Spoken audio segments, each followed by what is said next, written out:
حدیث نمبر 522 جابر بن عبداللہ رضی اللہ عنہ فرماتے ہیں ہم نبی پاک صلی اللہ علیہ وسلم کے ہمراہ نماز پڑھ رہے تھے۔ کون ہے یہ جابر بن عبداللہ رضی اللہ عنہ، جن کا تعارف ہم نے بڑی تفصیل سے پڑھا تھا۔ 1 میل کے فاصلے پہ رہتے تھے اور ہر نماز میں میرے نبی کے ساتھ آ کے شامل ہوتے تھے۔ مسجد نبوی سے 1 میل کے فاصلے پہ گھر ہے،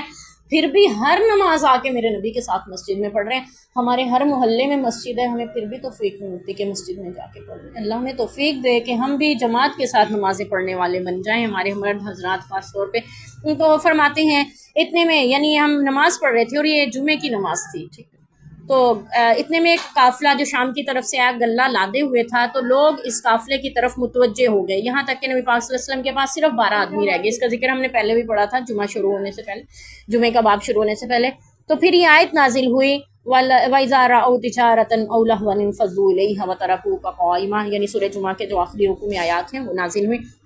کہ جب یہ کوئی کھیل تماشا یا تجارت دیکھتے ہیں اس کی طرف متوجہ ہو گئے اور آپ کو کھڑے ہوئے چھوڑ دیا، ٹھیک ہے۔ تو پھر اللہ تعالیٰ نے جمعے کے وقت میں کاروبار خرید و فروخت کو عام قرار دے دیا۔ جب جمعہ ہو رہا ہو وہ لمحے آپ کاروبار کریں گے، حلال کاروبار بھی آپ کے لیے حرام ہو جائے، اس وقت کا کمایا ہوا منافع بھی حرام ٹھہرا دیا گیا امت کے لیے۔ تو اس لیے جمعے کی نماز میں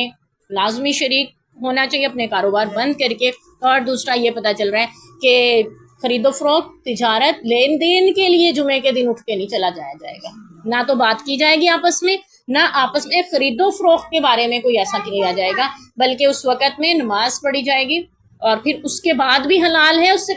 پہلے بھی حلال ہے۔ آپ خرید و فروخت صبح سے کرتے رہیں، جمعے کا وقت ہو گیا پھر جمعہ پڑھنے چلے جائیں، اور جب آپ نے جمعہ پڑھ لیا اس کے بعد پھر آپ خرید و فروخت میں جا سکتے ہیں، اپنے کاروبار دیکھ سکتے ہیں۔ تو یہاں پہ یہ ہے کہ وہ ہم نے اس کی تفصیل پہلے پڑھ لی ہوئی ہے کہ کتنے لوگوں پر جمعہ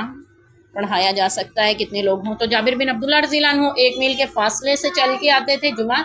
پڑھنے، پھر آپ صلی اللہ علیہ وسلم نے ان کو